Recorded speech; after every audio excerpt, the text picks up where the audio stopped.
broadly more popular clothing color, particularly as a color signifying seriousness or dignity. This would correlate with various other cultural trends, like having priests wear black, or why, to this day, we still think it is more professional for men to wear dark-colored suits rather than light-colored ones. But either way, British judges never only wore black, and they still don't. High Court judges in particular wear these more elaborate robes that can be red or purple or yellow. The other interesting thing about British judges that you might have noticed is these special collars that they wear. These are sometimes called a jabot or a Geneva tab, and is basically a very stylized, pared down version of the sort of fancy collars that men used to wear in the old days. And much like the wigs, they are not exclusively worn by judges either. But anyway, a lot of this stuff has started to become a lot more unpopular in contemporary Britain. As Britain becomes a much more casual society, it is regarded as increasingly goofy to keep making the judges dress up in this very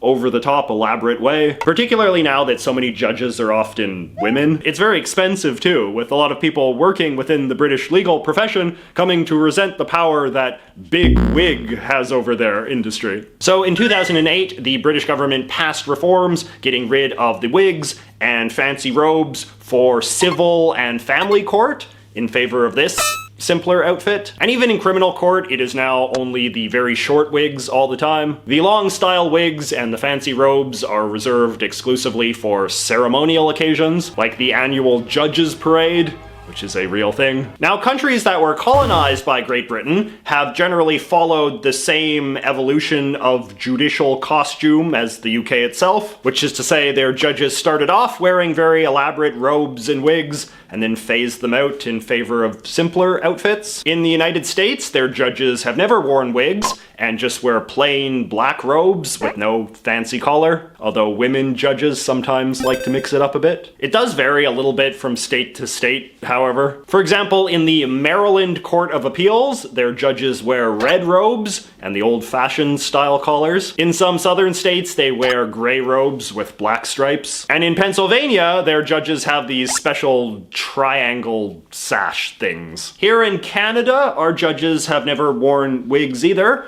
although the old-fashioned collars are very common. We seem to be very big into color-coded lining for the robes as well, with different colors signifying different types of courts. Red for appeals courts, purple for tax courts, green for family courts, burgundy for citizenship courts, and so on in that order. And of course, who could forget the infamous Santa outfits of the Supreme Court of Canada, which are actually just a furrier version of the British red High Court outfits we saw earlier. In Australia, their wig and robe standards are all over the place depending on the court and the nature of the proceeding, and you have to refer to these elaborate charts to figure out what to do. So for example, their Supreme Court judges do not wear wigs, even though the lawyers arguing cases before them do. But then in some other courts, the judges wear the whole British style dress, but the lawyers don't. Like most things in Australia, it all makes very little sense. In some other former British colonies, the judges there are still very much into wearing the full British dress, just because it is still associated with a sort of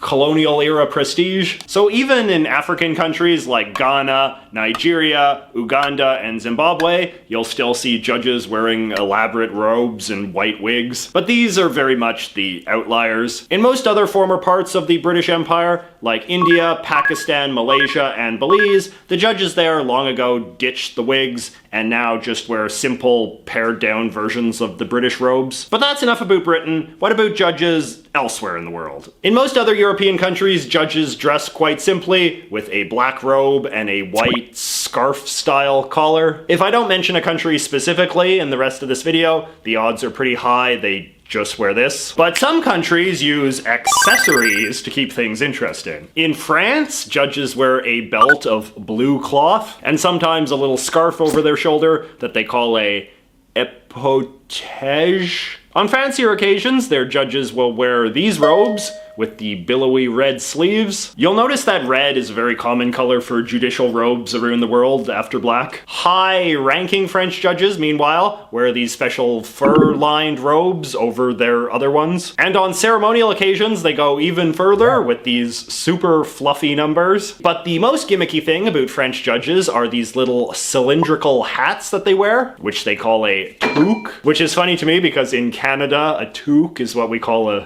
beanie. Toques are like the go-to symbol for judges in France that you see in cartoons and stuff. Kind of like wigs in Britain. French judges don't actually wear them much these days, but on ceremonial occasions, they will at least hold them. A fun fact is that US Supreme Court judges used to wear toques as well. Some of the judges have recently been trying to bring them back for ceremonial occasions. And just like with Britain, any country that has had a history of French colonialism will probably have judges that dress in the French style as well, including Haiti and Congo and Côte d'Ivoire. In Cameroon, which is a country that was formed by merging a former French colony with a former British colony, their judges wear these extremely elaborate French-British hybrid outfits. They have certainly got to be the fanciest judicial costumes on earth. Also, hottest. I mean, you have to remember, these people live in Africa. In Italy, their judges wear black robes with little gold tassel things on the shoulder. Gold tassels are very popular with the Italian stock footage industry when they need something to illustrate the abstract idea of the judicial system. Sort of like what we do with gavels and scales. German judges are not anything special, except at the high court level, where they wear these red robes and these little pillbox hats. Kind of like in that famous Renaissance painting you've probably seen. In Eastern Europe, meanwhile, their judges generally wear black robes, with the unique flair being these big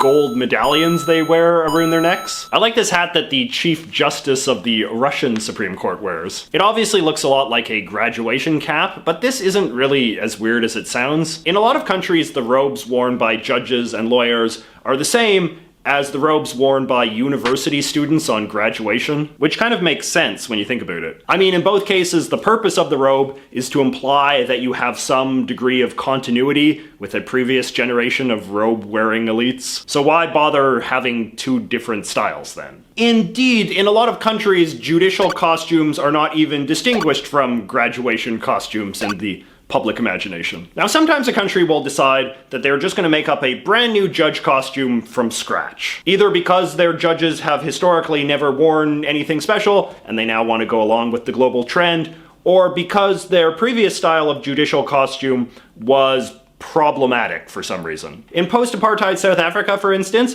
they created these new green robes for their Supreme Court justices in order to signify a clean break with the previous regime. And going back to what I said before, some post-colonial countries have also created brand new styles of judicial robe rather than continue to wear the style of their former imperial master. Check out these new robes that they're wearing in Kenya, which have a sort of tribal-inspired traditional design. Or these new Jamaican robes that have the color of the Jamaican flag on them. Or these nice red robes that they recently started using in Singapore. The Chinese similarly introduced these Western-style black robes to their judges in the year 2000. People were getting tired of being judged by men in communist military uniforms, which was the previous system. But then there are some places where the judges don't wear robes at all. Places like all of South America. Okay, fine, maybe that's not exactly true. Judges in Colombia and Brazil wear perfectly nice black robes, and judges in Peru have these little Russian-style medallions. Judges in Venezuela have the fanciest outfits of all, with red lining and medallions. But still, Argentina, Chile, Paraguay, Uruguay, Ecuador, nothing. I don't quite know why this is. If you're from a South American country, let me know what your theory is. Judges in Spain, after all, have pretty fancy judicial outfits, known for their frilly cuffs. Judges in Puerto Rico dress this way too, incidentally. In the Dominican Republic, their cuffs are purple. And they have hats. And lastly, let us look at these judges from Turkey. I have no idea what these outfits represent, I just think they look cool. Anyway, if you know any other judge costume fun facts, please let me know in the comments below. If you've enjoyed this video, please give a click to that like button, subscribe if you haven't already, and I will see you all next week.